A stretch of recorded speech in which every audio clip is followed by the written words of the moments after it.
All right, so I would now like to welcome you all to our 2025 webinar series, A Wildflower Path, Navigating Wellness Through Life Seasons. This is our first session out of 6 for today, which is titled Planting Seeds, Growing a Foundation for Wellness.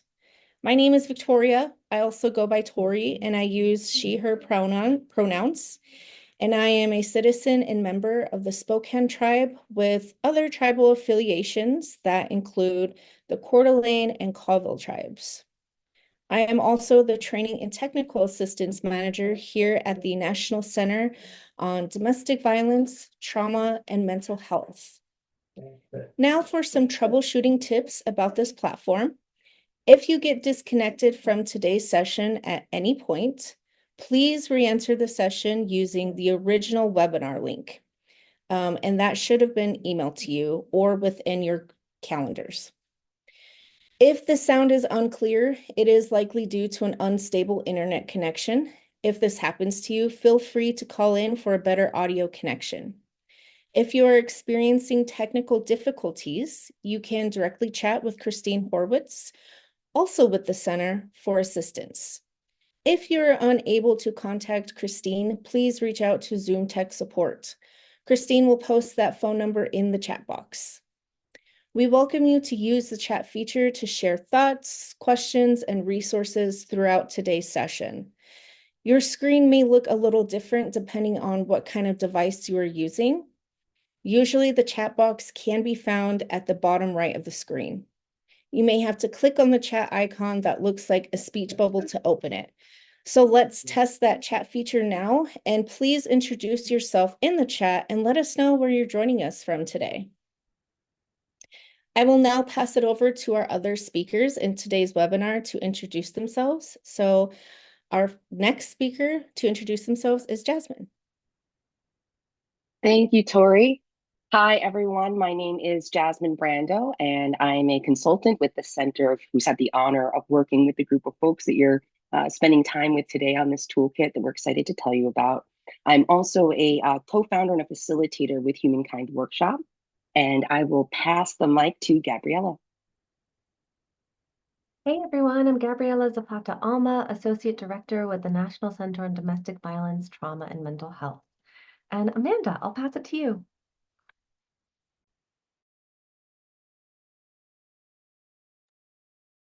Hello, everyone. So excited to be here.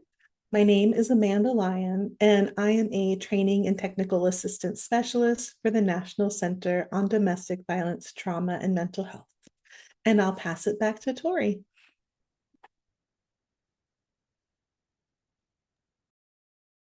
Great. Super excited to be with all of our speakers and our interpreters today.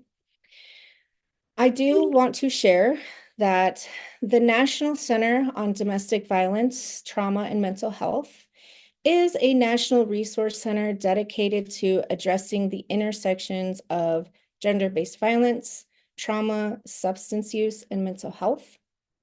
We offer training and technical assistance, research and evaluation, and we also participate in policy development and public awareness activities. We also would like to share that the spirit of our work includes meeting people where they are and being thoughtful of our language. So that means always supporting self-determination and letting someone choose the care or services they want to access and how they want to access those services.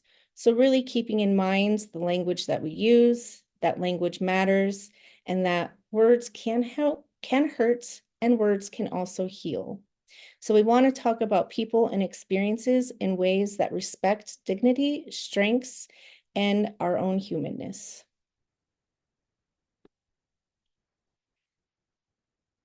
Our center is headquartered in Chicago on the unceded homelands of the Council of Three Fires that include the Odawa, the Ojibwe, and Potawatomi nations. We invite each person to learn about the land you are connected to, and one resource to help you get started is the website called native-land.ca. and we will have that link available in the chat for you all too. We also want to acknowledge that this presentation does discuss experiences of trauma and working with others who have experienced trauma or been affected by trauma. And so really keeping in mind that we want to care for ourselves and care for others, in that this space does center strengths, lived experiences, healing, and well-being.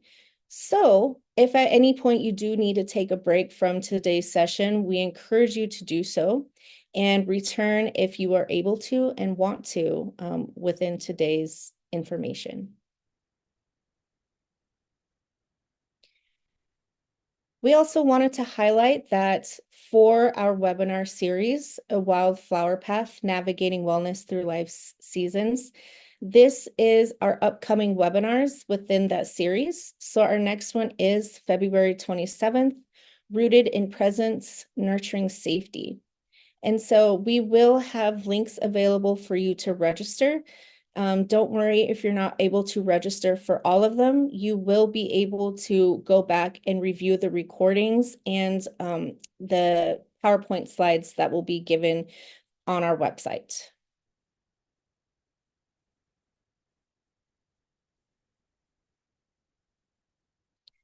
So for today's agenda, we are introducing our forthcoming toolkit and describing how it can support your own personal practice and how to integrate these practices into your own work and organizational culture.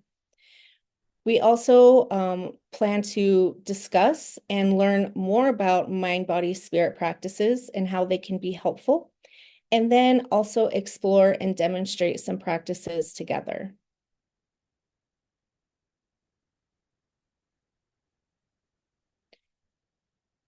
Our toolkit is titled A Wildflower Path, Healing in Hard Times.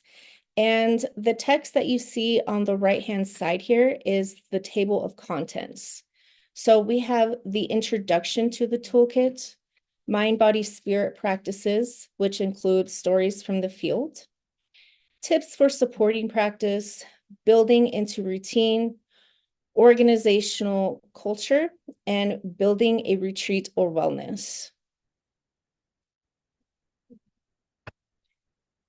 Within the mind, body, spirit practice sections, we have 11 sections where each section has 2 to 4 practices under each topic. These topics include building safety in the body, cultivating hope and joy, creative expression, connecting to nature, movement, compassion practices, sensory healing, rest, breath work, self-awareness, and spirituality. I would also like to share this poem for today's session that states, "Flower work is not easy. Remaining soft in fire takes time." So I invite you to take a moment and think to yourselves personally, maybe within your mind, maybe you want it down. This is something that you don't need to share in the chat, but I invite you to share how you are feeling and what you need right now or for the rest of the day. And so I would like if you would continue to think about these questions throughout today's session and really consider how this can help while we discuss mind, body, spirit practices.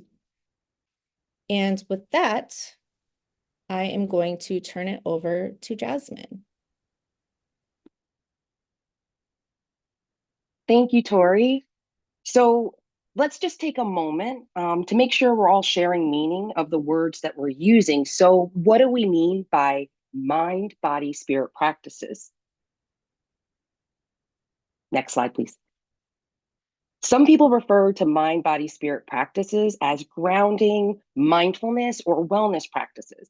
And some people describe what we're talking about as maybe making time for ourselves, having fun, relaxing, kicking back, taking it easy. Some people don't even use words to describe this kind of thing. These practices are ways for us to care for ourselves, reduce stress, and promote healing. They can be especially helpful during times when words are not as helpful or available. And on the screen here, we've included some other language. Some I've already said, but to put it into the space, grounding practices, mindfulness, wellness work, ways to feel good, doing something I enjoy, or like I said, some folks don't use language to describe it at all. And then there may be other words and phrases that you use. Next slide, please. Wellness practices further healing and well-being for individuals and communities by calming our bodies and reducing the impacts of stress. The toolkit includes practices that are free, accessible, and adaptable to a wide range of people. Centering practices are generally reliable for the most part, though experiences can really vary. Different practices better suit different people, and the same practice might feel different at a different time for the same person. So it's really, really good to have options and to learn what works for you. So I want to ask everyone and check in with you. As I mentioned before, many people do practices instinctively. Next slide, please. And they do it through maybe even their cultural traditions, right? Like there might be other words that people use, and they might not identify them as mind, body, spirit practices or healing practices or wellness practices. So a question to all of you, and if you would please share this in the chat, what do you do to feel grounded, connected, focused, relaxed, safe, or clear-headed? And as you share some of your responses, I'll read them aloud. Meditation, beautiful. Mindfulness, reading poetry, going for a walk outdoors. I love that. Going on runs, crocheting. Yes. Fiber art, praying, art, breathing, listening to music and singing, getting outside, walk with the birds, deep breathing and reading, beautiful coloring, embroidery, scrapbooking, dancing. Oh, this is such an incredible list. Thank you so much, everyone. Please keep the ideas and the sharing coming. We love to see that. And I'll now pass the mic to Gabriella. Thank you. So who is this toolkit for? So this toolkit is a humble offering for, in short, everyone. In our creating of it, it was intentionally created for people who are impacted by trauma and its effects, and everyone and all organizations that are seeking to support people impacted by trauma and its effects. And so in this way, this toolkit is really this humble offering for everyone, understanding how trauma really continues to impact so many of us throughout our day-to-day experience. That said, it was specifically made with gender-based violence in mind, but also deeply applicable across all the different ways that trauma and violence and harm show up in our lives. Next.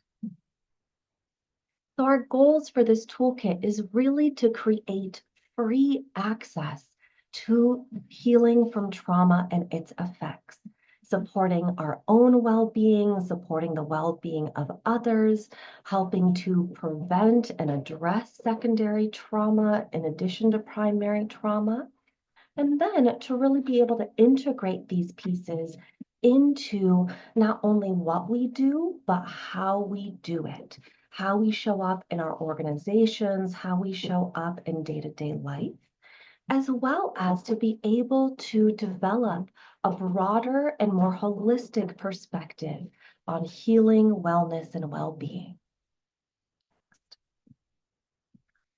So our intentions with the toolkit is that we know that this toolkit is not comprehensive, that it really is just a selection of so many of the different ways that people engage mind, body, spirit practices, or however you call it, how they engage this in their lives. And so within this toolkit, we wanted to feature some of the different ways that people engage mind, body, spirit practices.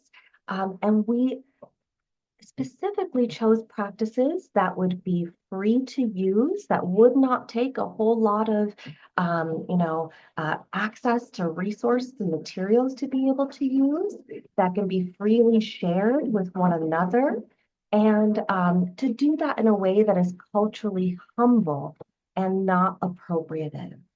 And so these were many of the intentions in our toolkit. And so for that reason, you will also find sections on adaptations of different practices, including adaptations for multi-generational groups and families, community groups, as well as for different kind of accessibility experiences.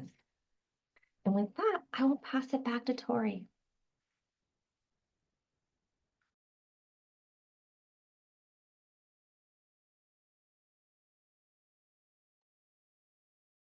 Thank you, Gabriella.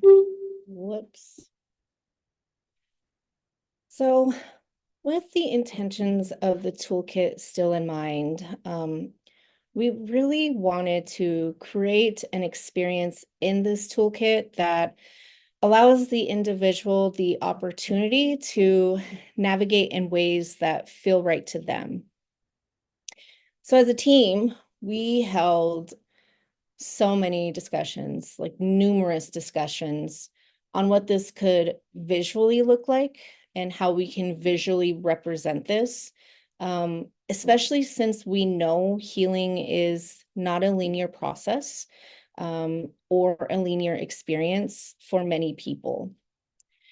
And we landed on the imagery of a flower because a flower does have a circular patterns with petals around the stem, but it's not a perfect circle. It shows these ebb and flows that the petals create as oval shapes, and really in a metaphorical way describes the journey of healing and how we want to engage with these practices. So I was given the opportunity to bead the image of this flower that you see on the right-hand side. And I actually do go a bit more into detail about this process in our March webinar. So please attend that if you're interested. And through the creation of this flower, I was reminded of my own tribal practices, specifically Spokane tribal practices, and how beading really parallels the process of healing and parallels the process of grieving that we experience as we heal and return back to our own centers. And so as you can see by this image on the right-hand side, each flower petal is connected by an arrow that's either going up and down that shows, we go to our inner center and we can ebb and flow away from it, experiencing new things. And so through unfolding the wildflower journey, we really wanted to emphasize choosing your own adventure. So this meant that within this toolkit, you have the option and the opportunity to practice from start to end, like from page 1 all the way to the last page, or you could skip around as it feels right to you. And so that means using what is helpful and leaving what's not, while being creative in how we engage and work with these practices. And so each practice is represented in that image of the beaded flower within each petal. So there will be 11 petals on the cover page. And it's really to emphasize and to give a visual representation of, you can put a petal close to the center, or you can remove that petal if it's not working for grounding or recentering yourself. And so having that visual representation was something we really played around with and really worked with, not just with the flower, but also within each practice itself. So within each practice, we do offer this layout, this sort of like engagement. These are also optional engagement practices. So for instance, each practice will have questions for consideration before practice, reflection questions after practice, and then we will also have a legend that really gives at a quick glance of whether or not this is something you want to engage with. So just to give a little bit more insight of what these legends entail, you'll see that time, mental energy, and physical energy all have a flower. And these flowers represent, for time, if there's one flower, it can take less than 5 minutes to do this practice. If there's two flowers, it can take 5 to 10 minutes. And if there's three flowers, the practice can take more than 10 minutes. So really deciding how much time you have and how much time you want to spend on each practice. And then for mental and physical energy, one flower represents, low mental or physical energy. Two flowers represent maybe there's a bit of movement, maybe there's a bit of mental engagement you need for this practice. And then three flowers represent, there will be more than usual compared to the other practices, mental energy used, or physical energy with three flowers can represent there's high levels of movement, whether that means movement by sitting, standing, whatever ways that are accessible to you. And in this legend, we also offer potential materials you can use within each practice. So we offer language that says something to write on or something to write with. And we also give a glimpse of potential body positions you can find yourselves within these practices as well. So many do include sitting, standing, or laying down. So again, this is really to help you determine how you want to carve out your time and how you want to prioritize or engage with these practices. And with that in mind, I am going to turn it over to Jasmine now. Thank you, Tori. Earlier, Gabriella had shared the table of contents, and Tori had mentioned, the many meetings that we had with each other and others as part of our process. And while developing the toolkit, we spoke with programs and participants about their experiences with wellness work. The toolkit includes, and on that slide that has the table of contents, it's listed there, what we're calling stories from the field, which highlight some of the learning from these conversations. The quotes on this slide are reflections from a peer support group participant. The survivor-led group had been meeting in person, and a consultant suggested that they make sensory boxes at a next meeting. And this is really a beautiful example of sharing healing practices with each other and healing approaches. It feels important to note, too, that for this group, there are members who did not feel safe participating in person. And so they had an opportunity to have self-care boxes and materials mailed to them. That way, folks could participate fully, completely, freely, and virtually. The sensory boxes included items like Play-Doh and scented lotion, mindfulness card decks, journals, and culturally relevant coloring books. I'll now read some of the quotes on the screen that were shared with us. Quote, "I didn't expect I'd feel good about it, having a coloring book, but it did feel good having something that is mine. When I feel something building up, I can reach out to something like the self-care box. It's about knowing yourself. Something that might work for you today might not work for you tomorrow. It's important to have choices." Super grateful for these opportunities to have conversations with folks about what works for them. And again, so much of that is reflected in the actual toolkit itself. Next slide, please. An important point about healing practices is that they can be taught and learned. And what that also means is that they can be shared and practiced with other people. When we as individuals engage with centering practices, we foster a sense of connection and belonging with ourselves, like more of a sense of trust or believing. And when we do this with other people, whether it's one person or a group of people, no matter the size of it, well, then we're engaging in centering practice that foster a sense of connection and belonging with each other and with other people. So whether we engage in practices on our own or we're sort of magnifying that experience and we're sharing it with groups, the benefits are felt for all of us. Next slide, please. When thinking about sharing practices, two things come to mind: curiosity and generosity.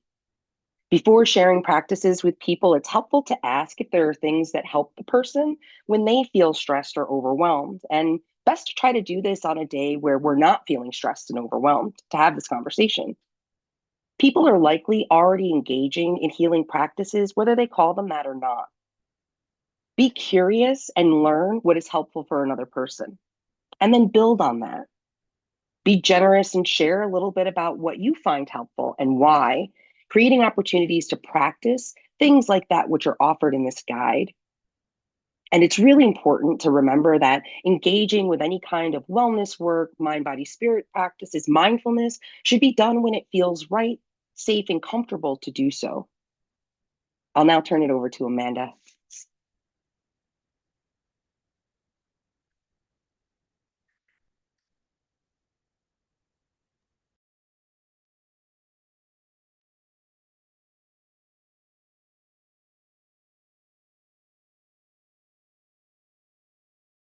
Okay. Let's see, sorry, my internet was freezing there for a moment.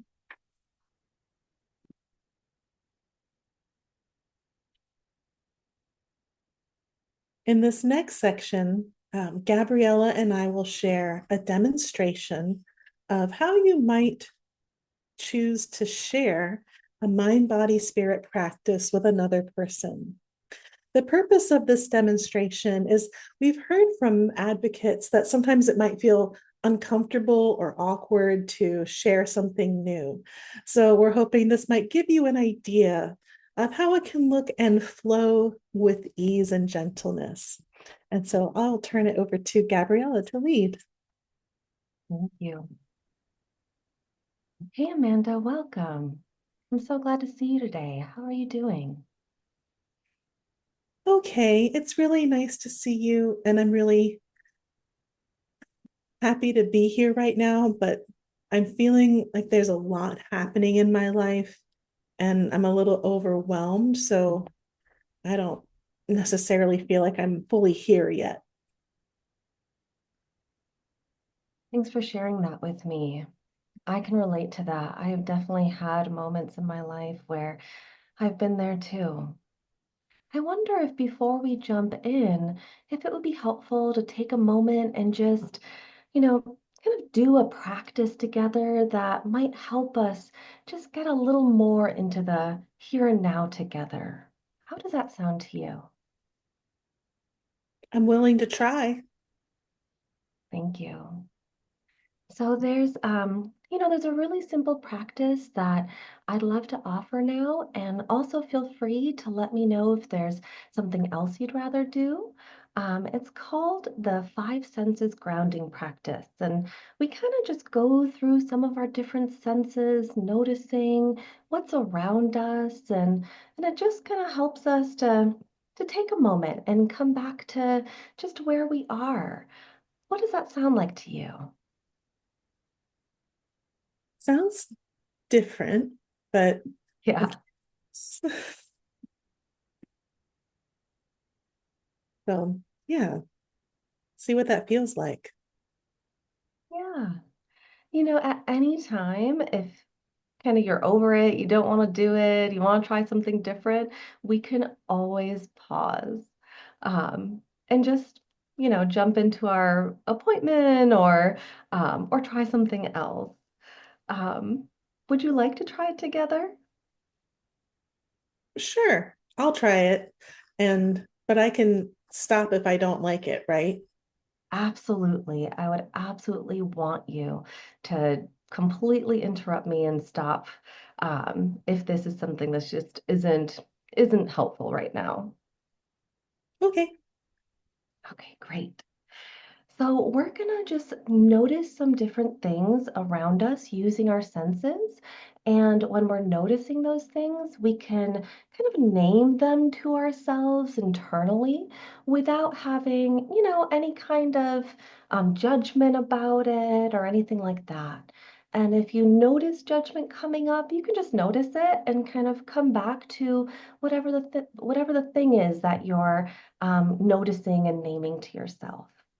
And so we're going to start with noticing 5 things that are just in the environment. We'll just take some time to do that together.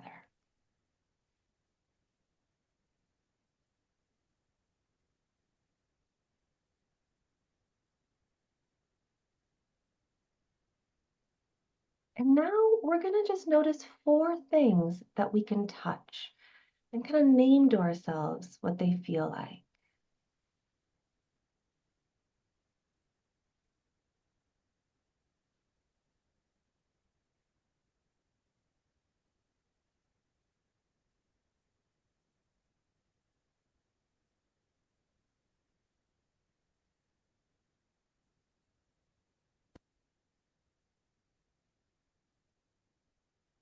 And now we're going to notice 3 things that we can hear. And this could include vibrations or sensations as well.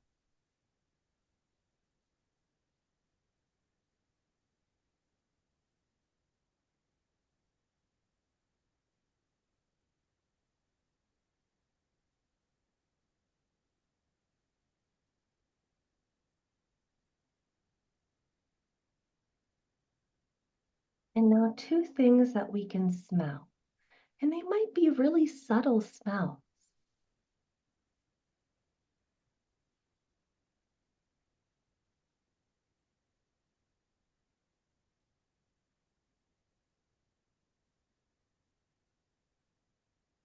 And then the last thing is one thing that we can taste. And feel free to take a sip of something, or, I have some chewing gum here if you'd like.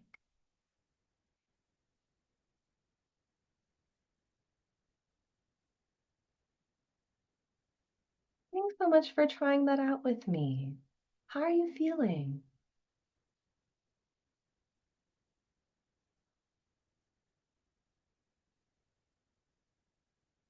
Oh, I can't hear you.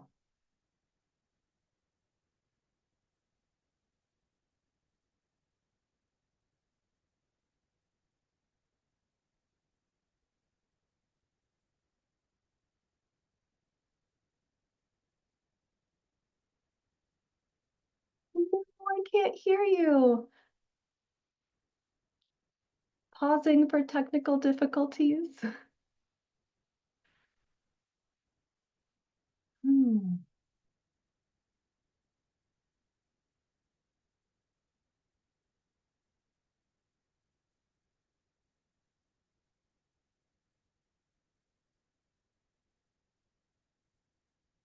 Hmm.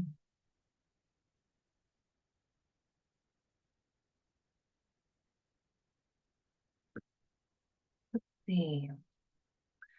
So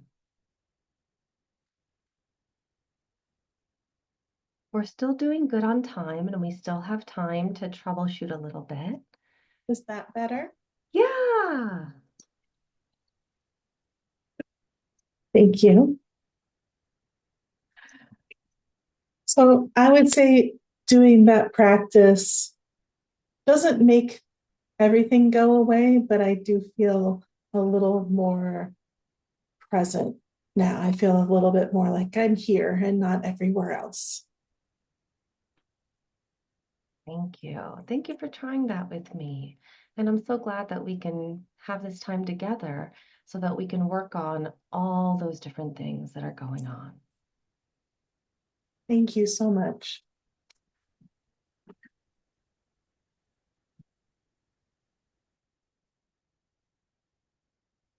All right, we can go to our next slide. I appreciate everybody joining us for that demonstration, and thank you for your patience, our technical challenges.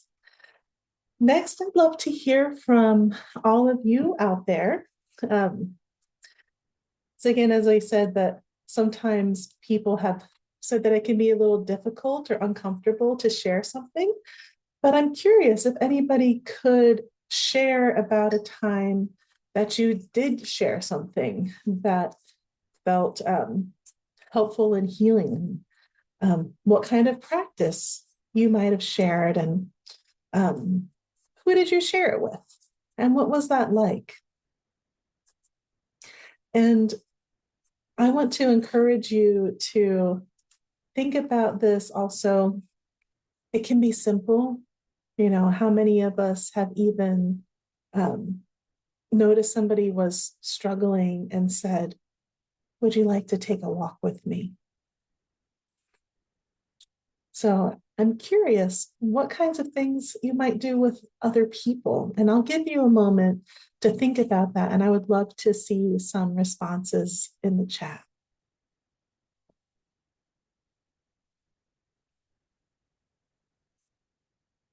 Let's see. And Christine shared that the first panic attack did triangular breathing with your best friend and went for a long walk after.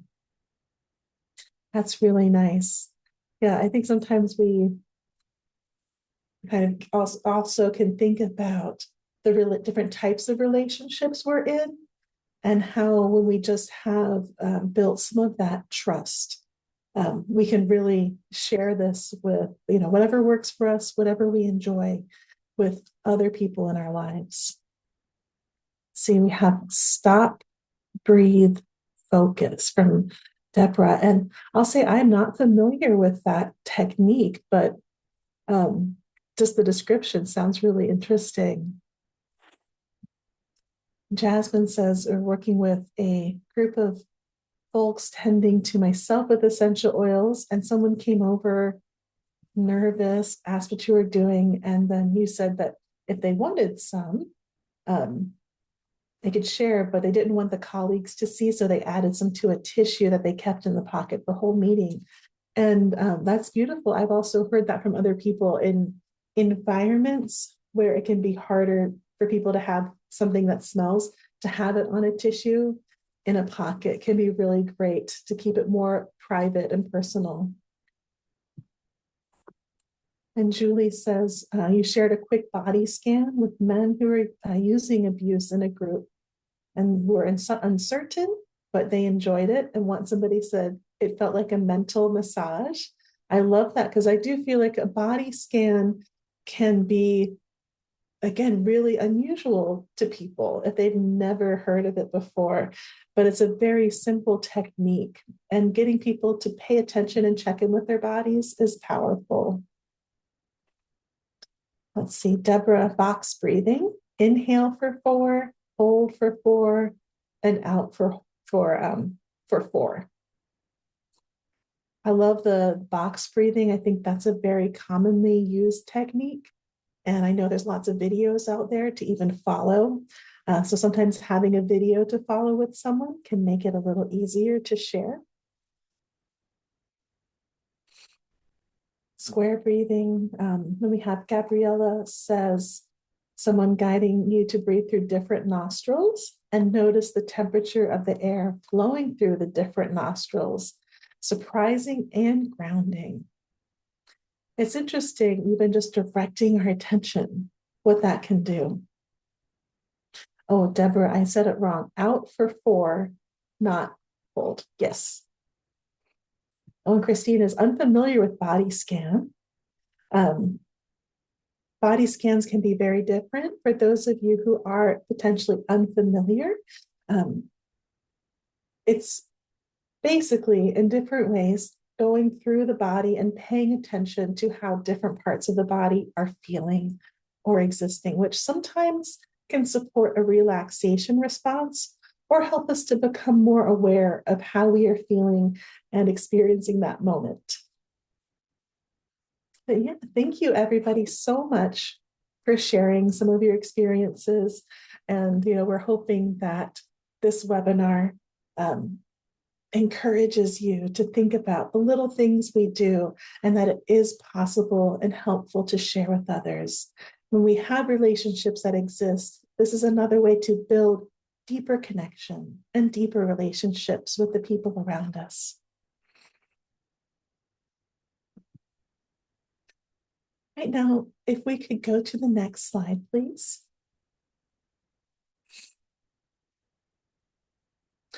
So I'm going to lead us in a short group practice of stretching. You're welcome to join me if that feels good and comfortable for you today.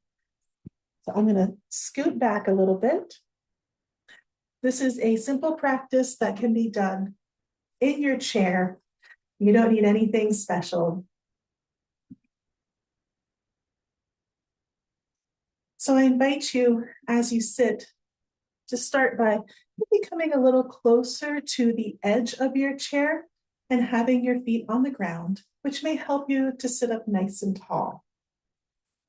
Remembering to be gentle with ourselves, reach the arms out to the sides. You can coordinate this with your breath if you wish, but that's optional. Breathing in, we can reach up and look up a little bit towards our thumbs. Breathing out, stretch, reaching downwards. You can also tuck your chin. Again, breathing in, getting a nice reach upwards, and breathing out, looking down. One more nice big stretch, and back down. Next, let's breathe in, reaching our arms out to the sides, nice and wide. Breathing out, bringing the palms together, looking down.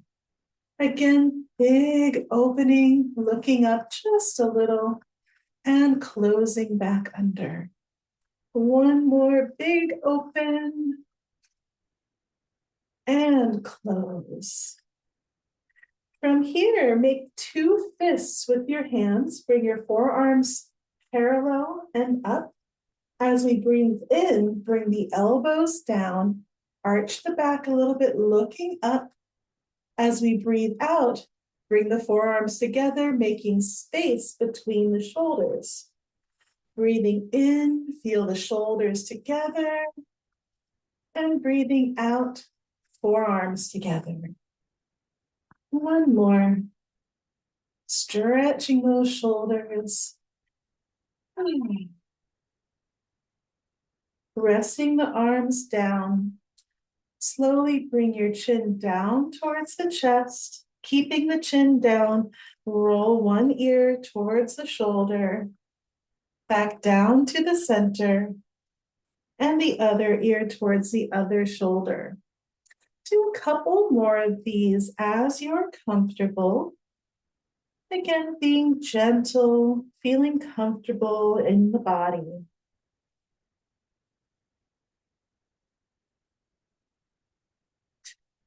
And then coming back to your center.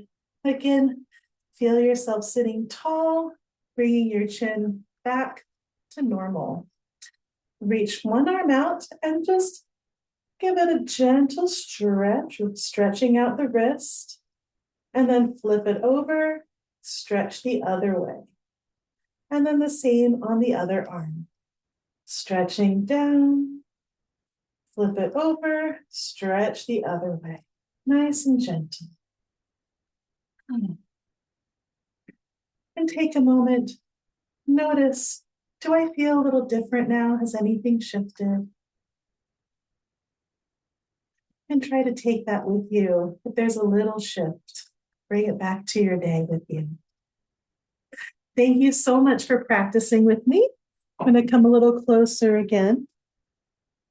And if I could ask Tori to pull our slides back up and go to our next slide, please. So again, I'm really so grateful for everyone who has joined us today and made this presentation possible. Before we step into our Q&A session, we're going to go over a few of our resources that are already on our website that are supportive of this work. So next slide, please. We invite you to stay connected to our work by joining our email list. You can reach out to us, and you can visit our website and see all of our resources that are available for free to view or download by anyone. Next slide, please. One resource I'd like to share about is we have a training series on trauma-informed responses to emotional distress and crisis, which has 5 webinars that include a lot of wonderful resources. Next slide, please. We also like to share about the Guide for Emotional Support. This is a wonderful tool that can be used to develop an emotional support plan for advocates, for survivors, or anyone that actually has been through trauma, anyone who might be supporting survivors. It's really helpful to know what is supportive, to identify our helpful tools and what we would like from other people for support. We do have several translations available, as well as culturally adapted versions for both Asian and Muslim survivors of domestic violence. Next slide.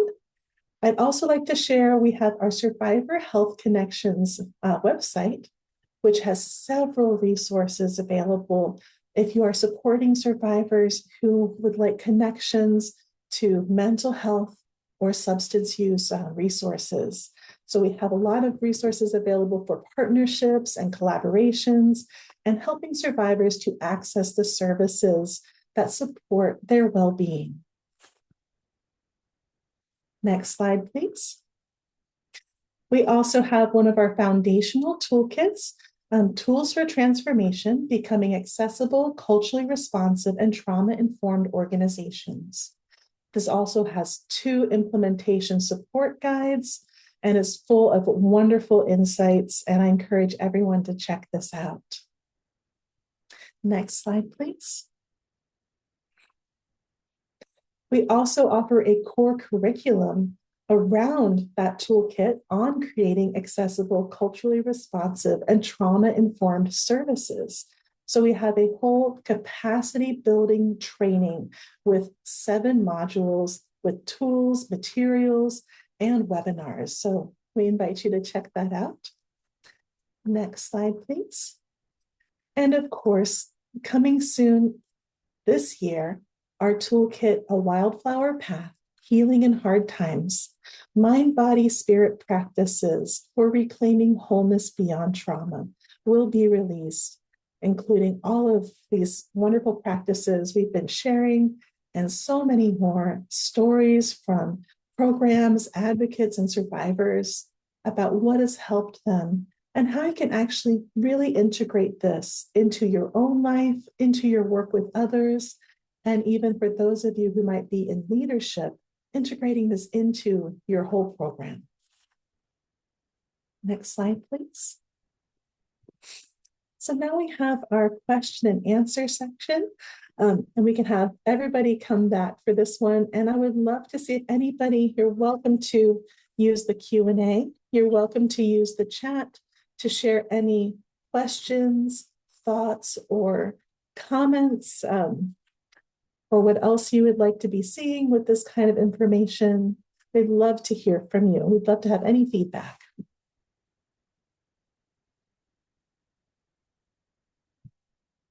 Let's see. Alana said it felt great, cold in New York, and your body was in pain, but feel a little bit better. Oh, I'm so glad to hear that, Alana. Yeah, we can bring the slides down now, and kind of pin all of the presenters. Perfect. So we do have a question in the chat. I hope it's okay. I just kind of jump in. Yeah, go right ahead. So the question was, can we post the link to the webinars we just mentioned?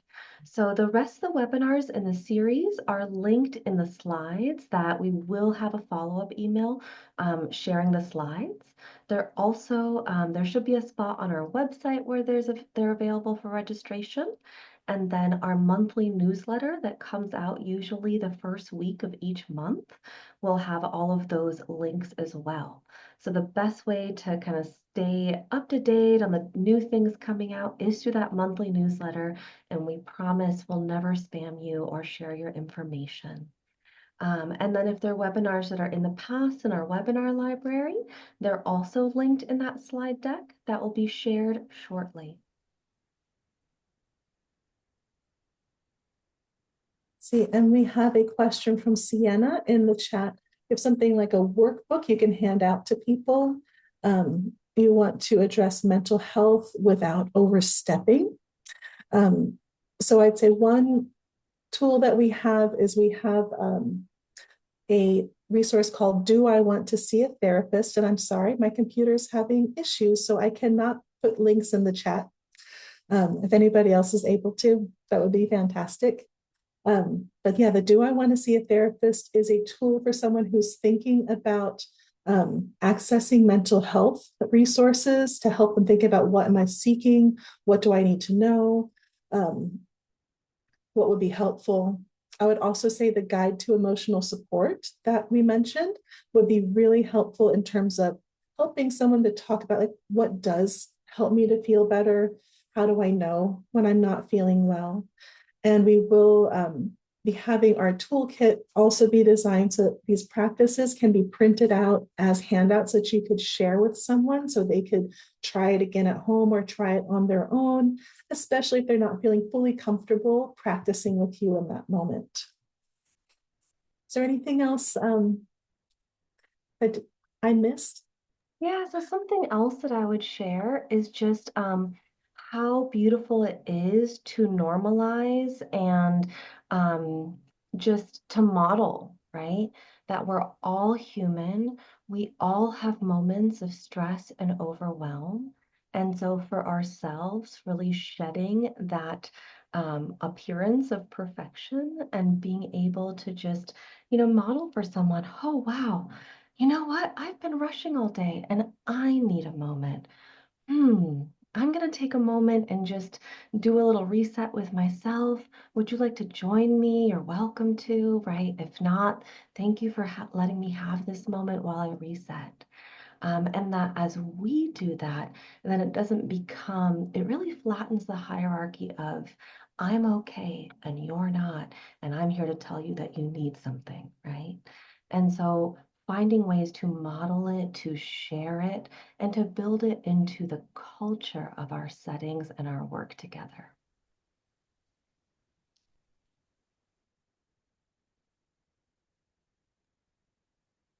I see another question in the chat from Shelby.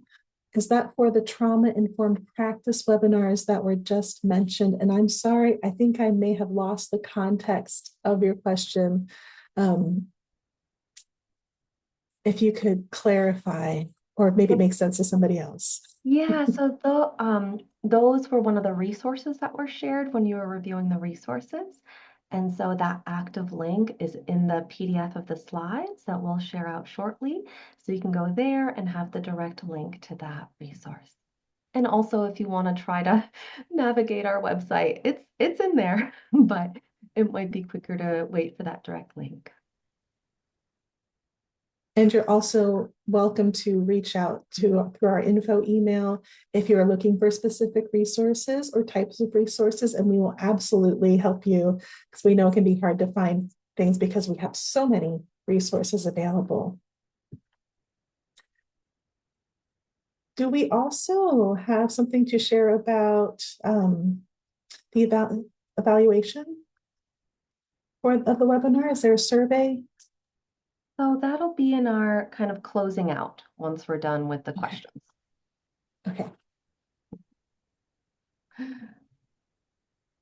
And then we hope that you'll join us again in February. Now, after today, each of the sessions will take a deeper dive into different sections of the forthcoming toolkit. And then in June, we'll really look at how can advocates and organizations really use the toolkit.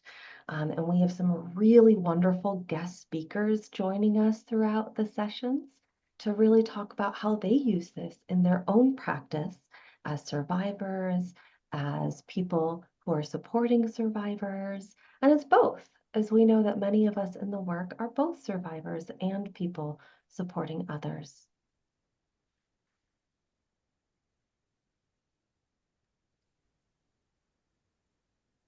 Okay. Well, I don't see any more questions in the Q&A or in the chat.